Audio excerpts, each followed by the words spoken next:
বুঝছো কাহিনি?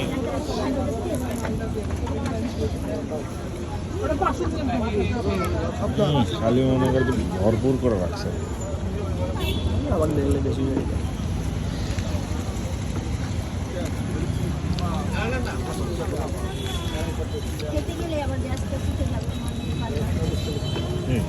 আলু ভাজি দিয়ে ভর্তি হচ্ছে। সিজনের পরিমাণ কম বাইরে আর ঢাকাতে তোর মনে কর যে আলু ভাজার সিস্টেম আলাদা।